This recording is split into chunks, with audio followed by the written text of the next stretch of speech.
And we call them the British royal family. No, they're not. They're the German, Danish, Greek, Russian, anything else involved royal family. Same with all the others around bloody Europe. Same bloody family.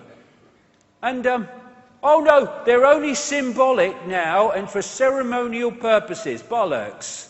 She talks about my government. Why? Because that is what it is. She talks about my parliament. It's my military, my MI5, my MI6, my courts, my church. All the people in those organisations, including the representatives of the people, have to say a pledge of allegiance, an oath of allegiance, to her, not the people. It's a bloody joke. And this idea that it's symbolic, rubbish, rubbish. I mean, when you meet the Prime Minister, whoever it is, are you supposed to bow or curtsy? No, but he is to her. Where's the power here? I mean, what a joke. Look at him. I mean, do you know, I feel sad really, because these people, they go off to wars and, you know, put themselves in bloody danger. I don't agree they should, because they put other people in bloody danger at all. As well, called children and people. But, I mean, what are you... What, oh, my God. Beam me up, Scotty. It's mad down here. Get me out. I've had enough. And then there's this royal bloody household that we're paying for. Did you know that there's a gold stick and a silver stick on the royal household? At least they have metallic value. That's probably a good thing. There's a groom of the stole. There's a field officer in brigade waiting. He's always walking up and down, looking pissed off, looking at his watch. He'd be a lot better using his time keeping an eye on that groom of the stole before he nicks something else, I think. And then they've got a clerk of the closet. And even worse, they've got a deputy clerk of the closet. What do they do? Pull the chain? Is it the royal flush? What do they do? Hello, mate, what do you do? Oh, I'm a deputy clerk of the closet. No, don't piss about. What do you do? Then there's they used to have a removing wardrobe. At least they got rid of him. Removing wardrobe. What do? I remove wardrobes, yeah. Do you ever bring them back? Oh, no, bring back wardrobe does that. I mean, oh, bloody hell. We're paying for this. The British royal family, proof that God has a sense of humour. That's my view, anyway. Now, what is the dynamic here with these bloodlines? Well, like I said, they operate with invisible light on behalf of entities that operate outside of visible light. And if you take the analogy of the scientist standing outside the tank, working inside the tank through the gloves with material that's too dangerous to work with, you take the tank to be our reality, the scientists to be these entities, and the gloves to be these bloodlines that allow them to manipulate within this reality. That's the basic dynamic of why they exist and what they're doing. This is Neil Haig's depiction here of the theme. And thus, these entities have their own agenda. And it's not the human agenda for what's best for humans, it's what's best for the agenda of control of humans. And if you take the Trojan horse analogy and you put that on, then you've pretty much got what it is. It's infiltration of human society while appearing not to be infiltrating because everyone looks human, but only with invisible light. Now, here's the journey of these bloodlines. You can pick it up at some point through history. It goes way back. Let's pick it up here. These societies, these more advanced societies, Egypt, Mesopotamia, the Indus Valley, China, etc., they started to appear as the first more advanced societies after the cataclysm. What history does is pick up the cradle of civilization in places like Sumer and what have you. That wasn't the cradle of civilization. These societies were when human society had reached a certain point again after recovering from the great cataclysmic events that destroyed the previous society, much more advanced.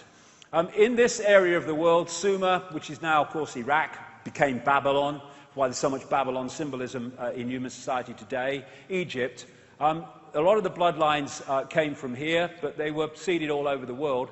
And they talked about entities interbreeding with humans and creating royal bloodlines and what have you in various tablets found in Iraq, under Iraq in the last century or so. And these bloodlines moved out into northern Europe. They became the founders of Rome, and they interbred with other bloodlines in Europe, and they became the European royal families and aristocracy. And eventually, through the great British Empire, the French Empire, great only in size, by the way, in my view, and other European empires, they sent these bloodlines all over the world in the great colonial frenzy of taking the planet over. But there's two types of control. One has a finite life, one has an infinite life until it's exposed. The one that has a finite life is when you, like fascism, communism, apartheid, that which is subject to the control can see the controllers. Because eventually, it might take some time, there will be a rebellion against that. The greatest form of control is control you can't see, where they give you a vote every 4 or 5 years, and yet behind the scenes, the same people are in power behind the scenes all the time, no matter who's officially in power in politics. And that's what they did in the colonial system. They apparently withdrew back into their countries and gave independence to the former colonies like the United States and Canada and etc. around the world. But what they did was left out in those countries the bloodline under different names and the secret society network through which they manipulate the bloodline and its agents into power, and they've gone on covertly controlling those countries ever since. And what they've created is a secret society and bloodline version of a transnational corporation. What happens with a transnational corporation? Take McDonald's, please. Take McDonald's, if you will, as far as you can. But take McDonald's as an example. They have a headquarters in America, and in each country they have subsidiaries. And the subsidiaries carry out the diktats of their headquarters. And thus, if you go into a McDonald's in Russia or Australia or South Africa or wherever, you go into basically the same McDonald's. What they've done with the Bloodline Global Network is they have a headquarters. Funnily enough, America's very, very influential, but the headquarters is in Europe. It's in places like the City of London, Rome, Brussels, Berlin, etc., Paris. And from the center, they have subsidiaries in the different countries. These are subsidiary networks of bloodlines under different names and the secret society network within that country. And that network's brief or job is to impose in their sphere of influence, their country, what is centrally dictated from the headquarters. Thus, as I've traveled around the world, I've seen the same things being introduced in different countries around the same time, often justified by the same excuses. And it even goes further, because the national network has subsidiaries in the towns, cities and communities. And thus, from the headquarters, they can manipulate down into a local community, if they wish, through this network. And they've created this structure in which they have not just infiltrated, but created the organizations that run and control the direction of the world. I get into some of them.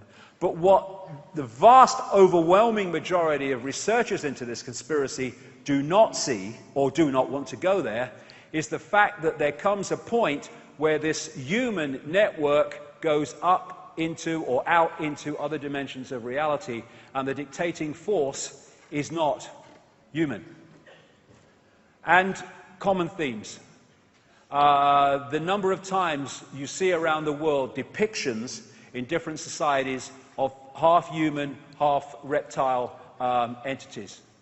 This is obviously in Asia. And the depiction of the interaction between reptilian entities and humans, and part human, part something else. The gargoyles on the churches built by these secret societies, like the Knights Templar, and on the castles and mansions of the elite bloodlines, they are symbolically these entities. So many of the coats of arms of these bloodlines carry reptilian themes.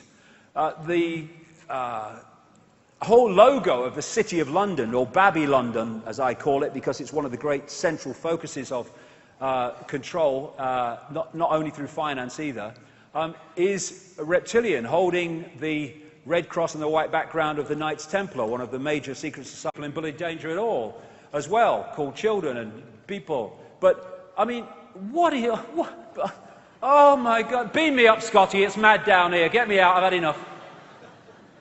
And then there's this royal bloody household that we're paying for. Did you know that there's a gold stick and a silver stick on the royal household? At least they have metallic value. That's probably a good thing. There's a groom of the stole.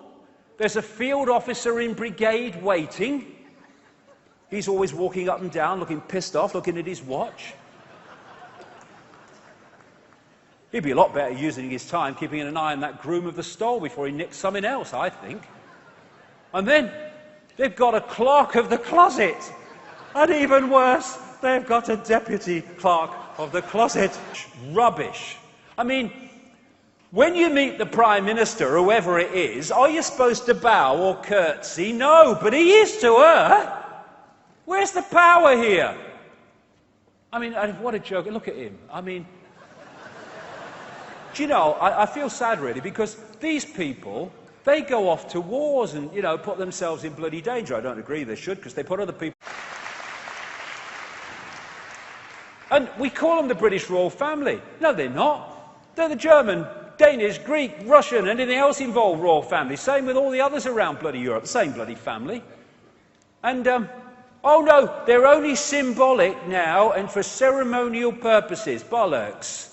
She talks about my government. Why? Because that is what it is. She talks about my parliament. It's my military, my MI5, my MI6, my courts, my church. All the people in those organisations, including the representatives of the people, have to say a pledge of allegiance, an oath of allegiance, to her, not the people. It's a bloody joke. And this idea that it's symbolic, rubbish.